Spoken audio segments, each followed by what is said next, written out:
Bonjour, je suis Hakim La'alam et je vous propose ma chronique du jeudi 31 juillet 2025. Elle s'intitule Abou Marteau, Abou Burin, Saint-Nibar et la caisse à outils islamiste. Mais enfin, vous allez la laisser tranquille, la dame?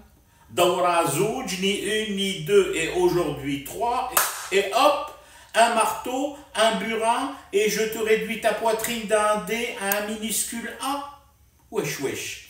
Faut-il que nous imposions aux nouveaux importateurs du Kaba qu'ils inondent notre marché de poupées gonflables et dégonflables, au gré des bourses et baloches en inflation galopante, pour qu'enfin, sans marteau ni burin, vous vous défouliez dessus?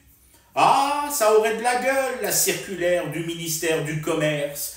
Par décision urgente et suite aux recommandations de l'Observatoire national de la libido, nous enjoignons les personnes physiques et morales récemment accréditées en commerce du cabas et du sachet à importer prioritairement des poupées gonflables, des kits balconnés pour forte poitrine et le nécessaire durex.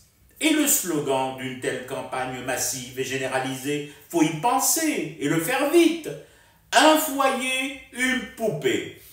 Tu les verrais le lendemain, les frérots, la mine apaisée, le regard moins fiévreux, la caisse à outils enfin rangée sagement sous le lit.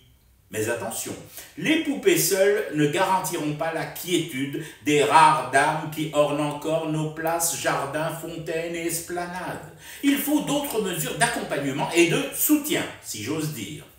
Comme quoi? Comme des ateliers sculpture, pardi.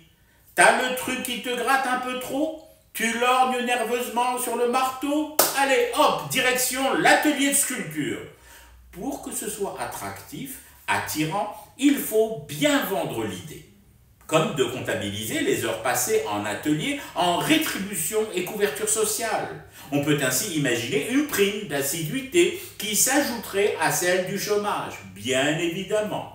Tout le pays résonnerait alors de toc toc toc, fusant par les fenêtres ouvertes des ateliers de sculpture. L'Algérie laborieuse et au travail, c'est aussi cela.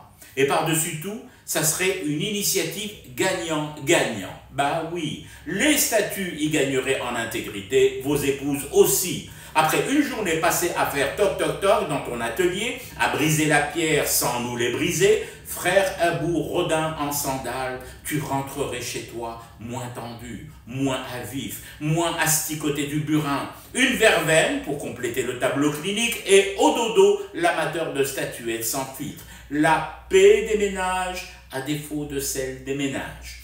Pour ces dernières, pour les ménages, je crains bien qu'il faille plus d'ateliers et encore des ateliers. Et du thé, beaucoup de thé, des tonnes de thé 95C à fumer pour rester éveillé à ce cauchemar qui continue.